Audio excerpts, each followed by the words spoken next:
GTB में गोलीकांड के बाद डॉक्टर्स और नर्स ने की हड़ताल। सुरक्षा व्यवस्था ठीक न होने पर जारी रहेगी हड़ताल। कर्मचारियों के हड़ताल पर जाने से मरीजों की बड़ी मुश्किलें।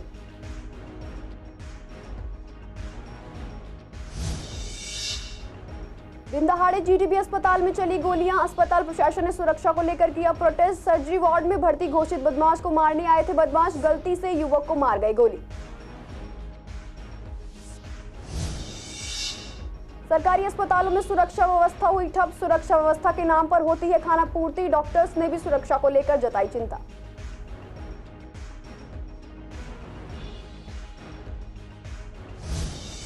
दिल्ली में पेट्रोल पंपों पर पीयूसी सेंटर हुए बंद। दिल्ली पेट्रोल डीलर्स एसोसिएशन 13 साल बाद बढ़ाए रेट से नाखुश। एसोसिएशन ने हड़ताल पर जाने का किया फैसला।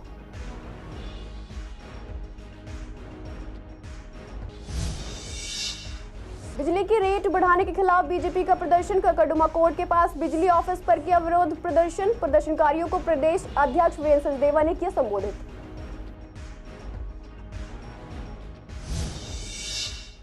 नमस्कार, आप देख रहे हैं सीसीएन लाइव। मैं हूं आपके साथ शिवानी तिवारी। स्वागत है आपका हमारे खास कार्यक्रम पूर्वी दिल्ली खास में। बुलेटिन की शुरुआत करते हैं कुछ खास खबरों के साथ।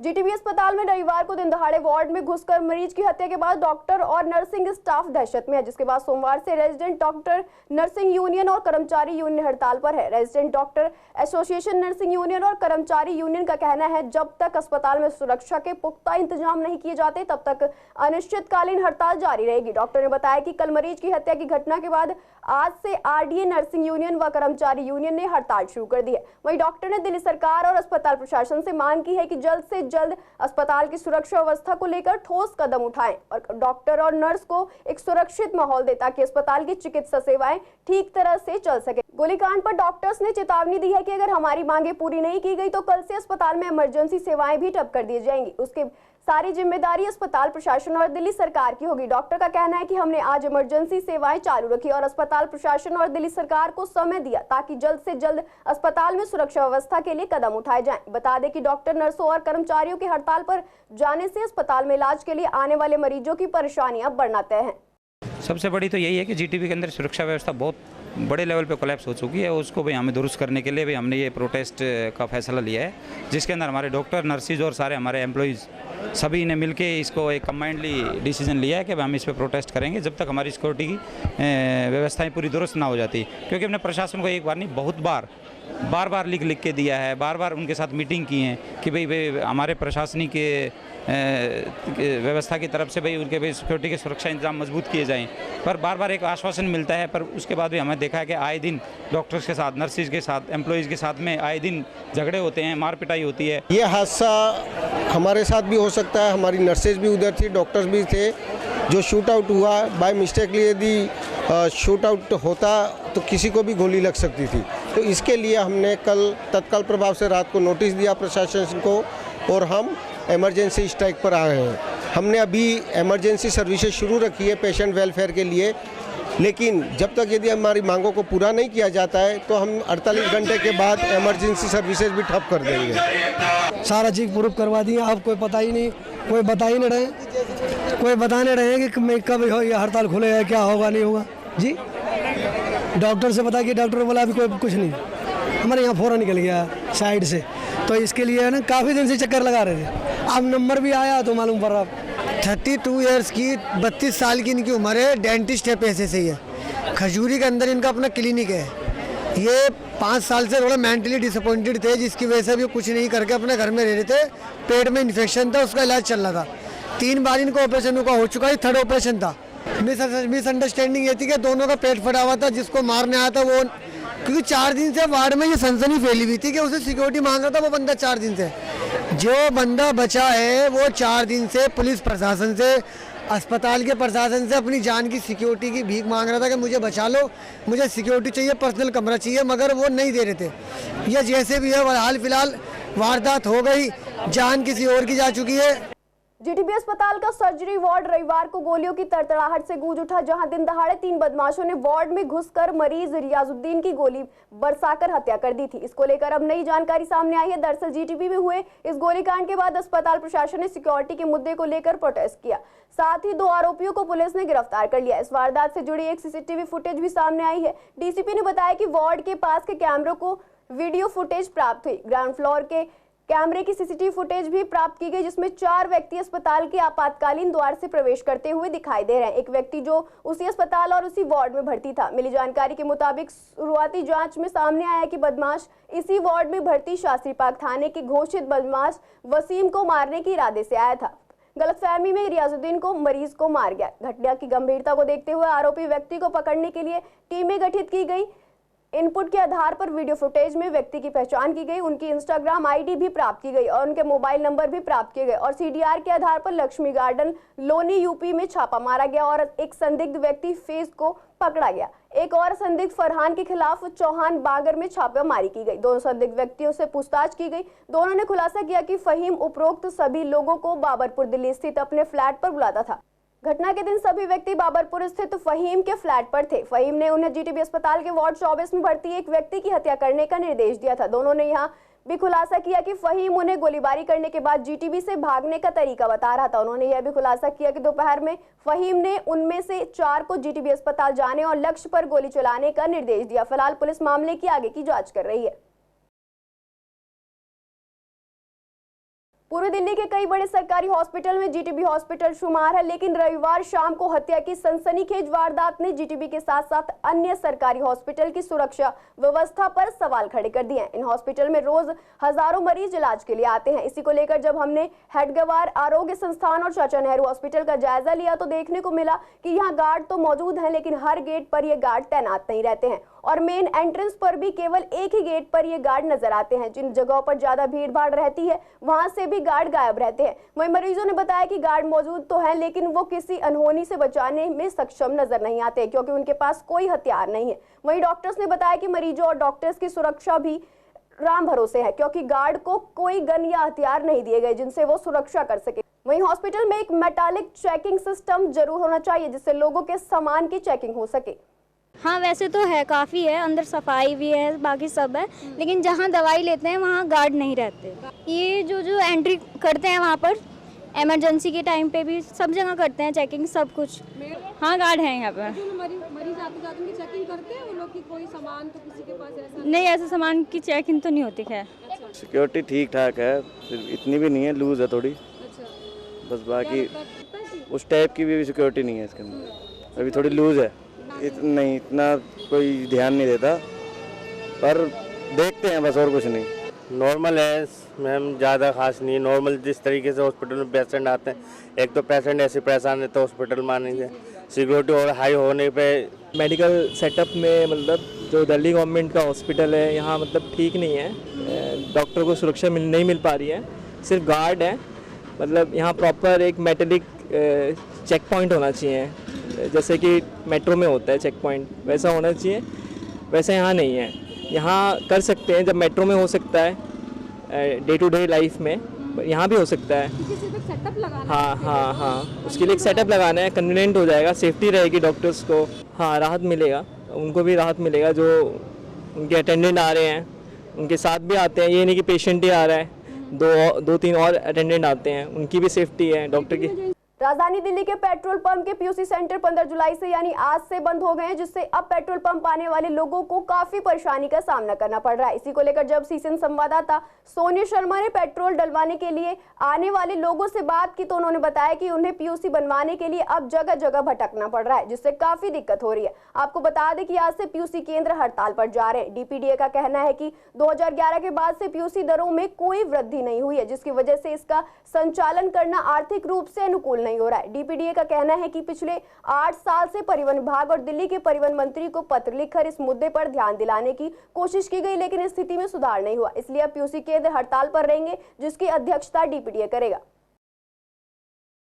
पेट्रोल पंप पर पोल्यूशन कराने आने वाले लोगों के लिए अब समस्याएं बढ़ने लगी हैं, क्योंकि 15 जुलाई से इन सेंटर्स को बंद कर दिया गया है। आप यहां पर देख सकते हैं कि किस तरीके से यहाँ पे पोस्टर लगाया गया है कि 15 जुलाई से जो भी यहां पर पीयूसी सेंटर पर पीयूसी बनाए जाते थे वो नहीं बनाए जाएंगे। प्रोटेस्ट के कारण यहाँ पर जो है ये जो सेवा है वो रद्द कर दी गई, क्योंकि पिछले काफ़ी समय से जो चार्जेस होते हैं पोल्यूशन बनवाने के वो नहीं बढ़ाए जा रहे थे, लेकिन अब जो चार्जेस बढ़ाए भी गए हैं वो बेहद कम है, जिसके कारण जो पेट्रोल पंप पर सेंटर्स है उन्होंने एक तरीके से जो कह सकते हैं कि हड़ताल कर दी है और पेट्रोल पंप पे सेंटर्स पर पोल्यूशन बनाना जो है वो बंद कर दिया गया। इससे लोगों को काफ़ी दिक्कत हो रही, काफ़ी समस्याएं हो रही है, क्योंकि अधिकतर सेंटर्स ऐसे हैं जहाँ जो पेट्रोल पंप पर बने हुए हैं और बहुत कम ही सेंटर्स हैं जो कि अदर जगह पे बने हैं, जिससे लोगों को ढूंढने में भी परेशानी है। साथ ही साथ पोल्यूशन करवाने के लिए भी लोगों को काफ़ी दिक्कतें हो रही हैं। हालांकि यहाँ पर सेंटर बंद है और यहाँ पर कोई भी अभी व्यक्ति मौजूद नहीं है। तो मैम जी जो नज़दीक था, अब लोगों को जो जाना पड़ेगा झिलमिल लेने के लिए विशाल गार्डन। लेकिन नुकसान है सबसे ज़्यादा ये होना, तो जो पेट्रोल पंप तो जो चलना ही चाहिए था, अब रेट बढ़ने पे तो दिक्कत होती है, ये तो जायज़ सी बात है।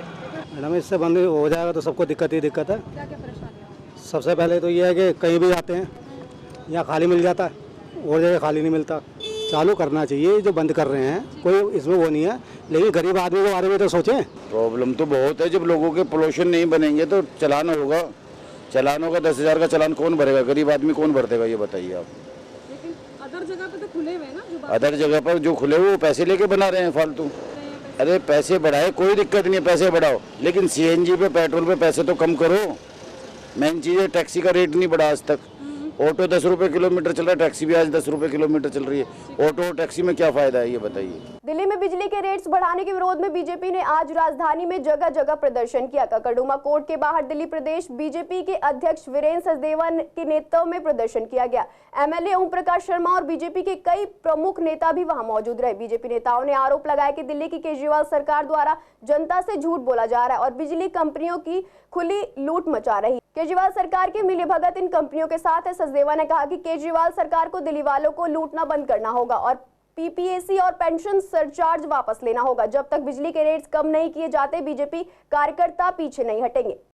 एक ऐसा छद्म रूप में लोगों पे भार डाला जा रहा है, पीपीसी के रूप में प्राइवेट कंपनियों को टोटल फायदा पहुंचाया जा रहा है। केजरीवाल जो कि बिजली के मुद्दे पर जीत के आया था, कहता था बिजली माफ पानी हाफ, पानी माफ बिजली हाफ तो कहीं फुल डबल करे जा रहा है। तो जो आर्थिक स्थिति लोगों की तोड़े जा रहा है, तो कभी शराब का स्कैम निकलता है, कभी जल बोर्ड का निकलता है, अभी बिजली का स्कैम निकला है। अगर आप देखें कि इस बिल का जो एनर्जी चार्ज है उसका अल्टीमेट पेमेंट है डबल, तो ये घोटाला है, ये जनता के बीच का घोटाला है। जिस तरह की शराब के घोटाले में दिल्ली में लोगों ने लोकसभा में भाजपा को चुना, इसी तरह हमको प्रदेश में भी भारतीय जनता पार्टी सिर्फ इसी कारण से आएगी कि जनता इससे त्रस्त हो गई है। पीपीएससी सरचार्जेस, पेंशन चार्जेस के नाम पर दिल्ली के लोगों को ठगा जा रहा है और बिजली की दरों में बेइजाफा वृद्धि की जा रही है, जिससे आम आदमी पार्टी का जो भ्रष्टाचारी चेहरा है वो सामने आ गया है। और हमारी ये मांग है कि जितने भी ये चार्जेस हैं वापस लिए गए, दिल्ली की जनता को सुविधा दी जाए।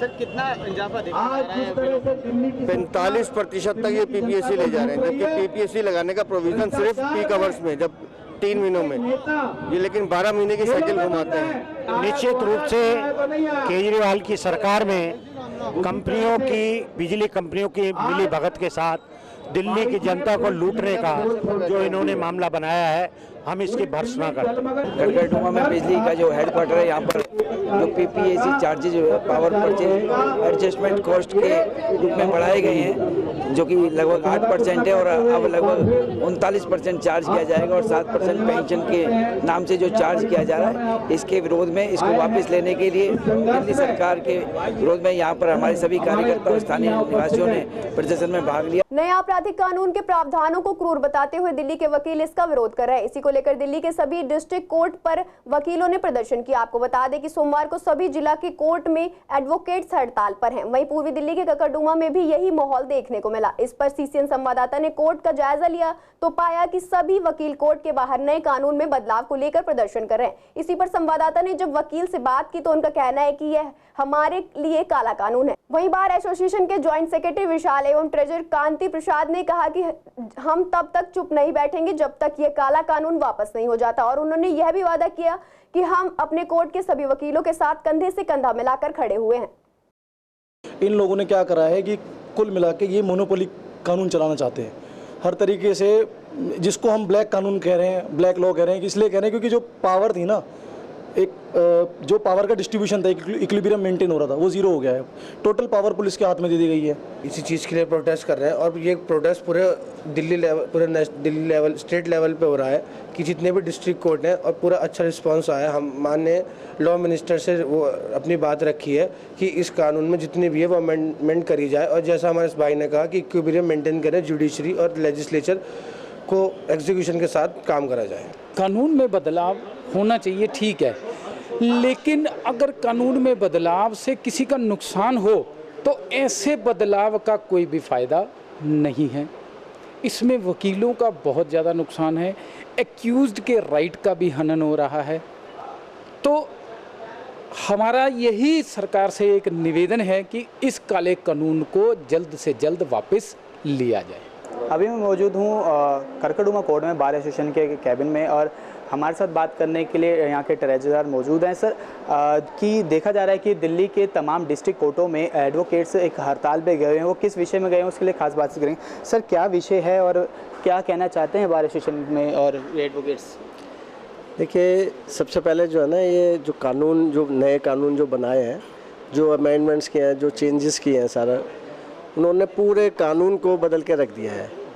जो एक कन्फ्यूजिंग जो है सारी चीज़ें, जो एक नए सिरे से सारे कानूनों को पढ़ना, समझना, और जो पहले धाराएं, जो नंबर्स थे, पहले जो सेक्शंस थे अलग अलग, वो सारे के सारे चेंज कर दिए गए हैं। पहले जो चले आ रहे थे, अगर उनको एज इट इज़ भी रखते, अगर कुछ अमेंड करना था तो कर सकते थे गवर्नमेंट, बट उन्होंने वो ना करके सारा चेंज कर दिया। ये काम सबके लिए बढ़ा दिया, जुडिशरी के लिए बढ़ा दिया, एडवोकेट्स के लिए बढ़ा दिया, पुलिस के लिए बढ़ा दिया, और सब चीज़ों के लिए एजेंसी। असल में देखा जाए तो मांग तो हमारी निरंतर चलती रहेगी, और देश को आगे बढ़ाने के लिए हम वकील ही होते हैं जो अपनी डिमांड रखते हैं और उसको सुचारू रूप से आगे बढ़ाते हैं। सबसे पहले मैं आपको बताना चाहूँगा कि जो नया जो कानून में परिवर्तन जो हुए हैं, ठीक है, वो अपने लेवल पे जो किए गए हैं सरकार ने ठीक किए हैं, मगर कुछ चीज़ें में क्या होता है, संशोधन किया जाता है, जिसमें कि ये बहुत बड़ी बात है कि कोर्ट के अंदर बैठ करके एविडेंस कराना, जवाब तलब करना किसी क्लाइंट को, क्या ये चीज़ें शोभा देती हैं? पहले निरंतर रूप से चलती आ रही थी कोर्ट प्रणाली के अंदर, कोर्ट प्रोमाइसिस के कोर्ट रूम के अंदर कोई वकील होता है, वकील क्लाइंट से कोई क्वेश्चन करता है, जज की नॉलेज में होती हैं सारी चीज़ें, जो पूर्ण रूप से वहाँ पर सुचारू रूप से चलाई जाती हैं कि भाई निष्पक्ष रूप से जांच पड़ताल करके वो क्वेश्चन आंसर होते हैं। उसे डर रहता है कि जज साहब बैठे हुए हैं, कोई परेशानी नहीं होगी, हमें भी, क्लाइंट को भी लिटेंगे, सब चीज़ों को। अब क्या होता है कि पुलिस वाले, अगर हम पुलिस वालों को वहाँ पर जगह मुहैया कराते हैं और वहाँ पर एक कॉन्फ्रेंस हॉल बनता है उनका, वहीं से वीडियो कॉन्फ्रेंस के थ्रू अगर एविडेंस होता है या क्लाइंट को होता है, तो क्या वो चीज़ें ठीक है? वो बिल्कुल भी ठीक नहीं है, क्योंकि अगर पुलिस पहले से ही अगर अपना काम ढंग से करती है तो कोर्ट की ज़रूरत ही नहीं है, न्यायालय की बिल्कुल भी ज़रूरत नहीं है। मगर उसके बावजूद भी वहाँ पर ये लोग कराते हैं, एविडेंस कराते हैं। एविडेंस कराने के बाद क्या होता है कि पहले ही पिस्टल की नोक पे, डंडे की नोक पे डरा करके कोई भी स्टेटमेंट नोट करा लेते हैं। क्या ये चीज़ें हो सकती हैं? मुझे तो नहीं लगता। तो इसी चीज़ को लेकर के हमारे बार एसोसिएशन के कोऑर्डिनेशन कमेटी के सब लोगों ने बैठ करके ये निकाला है नियम कि भाई हम हड़ताल करेंगे, क्योंकि ये जो कानून के अंदर जो संशोधन किया गया है कि थाने के अंदर कोई भी एविडेंस होता है, कुछ भी होता है, वो ना करके पहले की तरह सुचारू रूप से कोर्ट प्रीमाइसेस में ही चलना चाहिए। क्या कहना चाहिए कि अगर ये निर्णय नहीं सुनी जाती है आपकी, तो ये आपका प्रोटेस्ट किस हद तक जा सकता है? ये अगर अगर हमारी मांग नहीं सुनी जाती या कुछ भी नहीं सुनी जाती है, तो हम इसे कंटिन्यू रखेंगे और हड़ताल रखेंगे प्रॉपर तरीके से। अभी तो दिल्ली की सारी न्यायालय हैं जो हड़ताल पर बैठी हुई है। हो सकता है क्योंकि ये जो नियम जो बना हुआ है वो ऑल ओवर इंडिया लेवल का है, तो शायद सब जगह ये सारी चीज़ें चलती रहेंगी। तो इस विषय पे जब पूरे दिल्ली के अंदर हर डिस्ट्रिक्ट में कोर्ट में प्रोटेस्ट हो रहा है, उस पर हमने करकड़ुमा की ट्रेजरर कांति प्रसाद जी और जॉइंट सेक्रेटरी विशाल जी से भी बात की। उन्होंने यही कहा कि बार एसोसिएशन अपने हर डिस्ट्रिक्ट के और हर एडवोकेट के साथ खड़ी है। जो भी ये संशोधन है उसको वापस किया जाएगा। वीडियो जर्नलिस्ट ललित कुमार के साथ विवेक पठानिया, CCN दिल्ली। पूरी दिल्ली के मयूर विहार फेज 2 की एक शॉपिंग कॉम्प्लेक्स में रविवार देर रात भीषण आग लग गई। सूचना के बाद मौके पर पहुंची दमकल की टीम ने तकरीबन 6 घंटे की मशक्कत के बाद आग पर काबू पाया। इस आग में फंसे एक शख्स को रेस्क्यू कर लिया गया। फिलहाल कूलिंग का काम किया जा रहा है। ऐसे में फायर अधिकारी SK दुआ ने बताया कि रविवार रात 11:40 पर मयूरा फेज 2 के शॉपिंग कॉम्प्लेक्स में आग लगने की सूचना मिली। सूचना मिलते ही दमकल की टीम मौके पर पहुंची। शॉपिंग कॉम्प्लेक्स में फंसे नवीन पांडे नाम के शख्स को रेस्क्यू किया गया। आग शॉपिंग कॉम्प्लेक्स के 3 मंजिल के एक बड़े हिस्से को अपने चपेट में ले चुकी थी। आग बुझाने का कार्य शुरू किया गया। तकरीबन 25 टेंडर को मौके पर बुलाया गया, जिससे तकरीबन 6 घंटे की मशक्कत के बाद आग पर काबू पाया गया। राहत बचाव कार्य के दौरान एक दमकल कर्मी घायल हो गया, जिसे लाल बहादुर शास्त्री अस्पताल ले जाया गया। दमकल अधिकारी का कहना है कि आग की शुरुआत शॉपिंग कॉम्प्लेक्स के एक कैफे से हुई और देखते ही देखते आग ने 1 दर्जन से ज्यादा दुकानों को अपनी चपेट में ले लिया। साथ ही अधिकारियों ने कहा कि फिलहाल आग लगने के कारण पता नहीं चल पाया, जांच के बाद ही वजह पता चल पाएगी। इस आग में दुकानदारों का लाखों का नुकसान हुआ है। दुकानदार सदमे में है। ये जंग कैफे है यहाँ भगवान श्री प्लाजा मोहल्ला पे, जिसके अंदर आग है। लेकिन मौके पे गाड़ी पहुंची तो इसके साथ ही 3 आर्केड यहाँ 3 बिल्डिंगें बनी हुई हैं। पंकज आर्केड की तरफ ये आग बढ़ी हुई थी और ग्राउंड से लेकर ऊपर 3 मंजिल तक आग फैली हुई है। देखिए, पहले हमारा काम होता है आग बुझाने का, हम उसी में लगे हुए हैं, ये चीज़ें बात की हैं। लेकिन आग पूरी इसमें 3 फ्लोरों पे आग फैली। नीचे से आग सर लगी और ऊपर तक आग बढ़ते गए। जी, इसमें कोई प्रॉपर वेंटिलेशन का सिस्टम नहीं था, सब कुछ इन्होंने बंद कर रखे हैं। आगे जो कॉरिडोर है वो भी बंद है। दिल्ली में जगह जगह आजकल पौधारोपण अभियान चल रहा है। रेजिडेंट वेलफेयर एसोसिएशन, व्यापारिक संगठन, राजनीतिक लोग पौधे लगाते हुए नजर आए। इसी तरह का एक कार्यक्रम आज सूरजमल विहार के पार्क में आयोजित किया गया, जहां पर वरिष्ठ नागरिकों की देखरेख में 108 पौधे लगाए गए और लोगों ने इनका जिम्मा भी लिया कि वह इन पौधों की देखभाल के साथ साथ उनका रखरखाव भी करेंगे। इस अवसर पर आनंद विहार वार्ड के निगम पार्षद डॉक्टर मोनिका पंत ने बताया कि वार्ड के सभी पार्कों में कम से कम 101 पौधे लगाए जाएंगे और मॉर्निंग वॉक ग्रुप स्थानीय निवासी एवं समिति के लोगों को उनके रखरखाव के लिए जागरूक किया जाएगा। साथ ही दिल्ली नगर निगम भी इस कार्य में अपनी भूमिका निभाएगा। बता दें, जहां बुजुर्ग पार्क में पौधा लगा रहे थे, वहीं करीब 10 वर्षीय एक बच्चा भी बड़ी आत्मकथा के साथ अपने हाथों से पौधा लगा रहा था। आदरणीय प्रधानमंत्री जी ने एक मुहिम चलाई थी पर्यावरण दिवस के ऊपर, एक पेड़ माँ के नाम।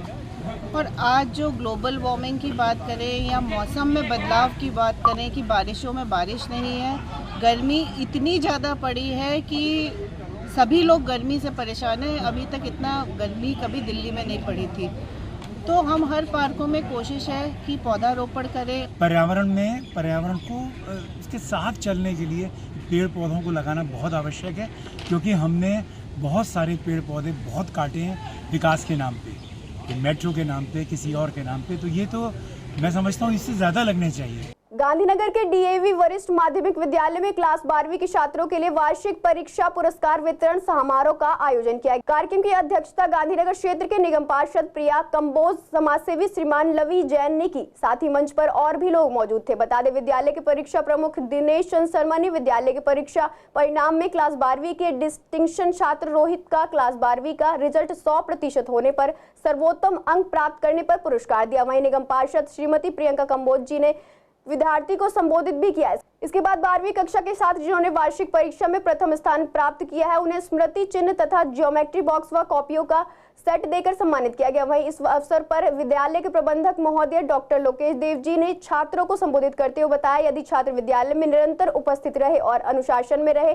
तथा अपने माता पिता व टीचर्स का सम्मान करे तो उनका परीक्षा परिणाम हमेशा अच्छा रहेगा। जिन विद्यार्थियों ने कक्षा 10वीं 12वीं में अधिकतम अंक लिए हैं, इसके अलावा जितनी भी कक्षाएं हैं उनमें जो प्रथम आए हैं उनको पारितोषिक वितरण करने का कार्यक्रम है। हमारा बड़ा सौभाग्य है कि हमारे एक विद्यार्थी ने 100 में से 100 अंक प्राप्त करे 12वीं कक्षा में, और 10 विद्यार्थी ऐसे हैं जिन्होंने 90 से ज़्यादा अंक प्राप्त किए। 12वीं कक्षा में 100 विद्यार्थी की डिस्टिंक्शन है, विद्यार्थी कम है, डिस्टिंक्शन ज़्यादा हैं, किसी बच्चे की 2 में, किसी की 3 में, और ऐसे ही 10वीं कक्षा में 48 विद्यार्थियों की डिस्टिंक्शन है। पूरे जोन में हमारे विद्यालय को एक उच्च स्थान प्राप्त हुआ है। और हमारा जो विद्या भारती के विद्यालय हैं वो संस्कार के साथ शिक्षा, प्रातःकाल उठ के रघुनाथा, मात पिता गुरु नवाई माता। तो बच्चों को न केवल शिक्षा, तो उनको संस्कार, उनको खेल और उनके घर का वातावरण भी ऐसे बने जिसको देख के लगे हाँ ये भारतीय है। पूरे जिले के एंटी नारकोटिक्स सेल ने 2 किलो 200 ग्राम गांजा बरामद करने के साथ एक ड्रग पेडलर को गिरफ्तार किया। बता दें, पूर्वी जिले के एंटी नारकोटिक्स सेल को एक गुप्त सूचना मिली, जिसके बाद थाना पुलिस ने एक टीम का गठन किया और आरोपी की तलाश शुरू की। गुप्त सूचना के आधार पर कार्रवाई करते हुए पुलिस ने जाल बिछाया।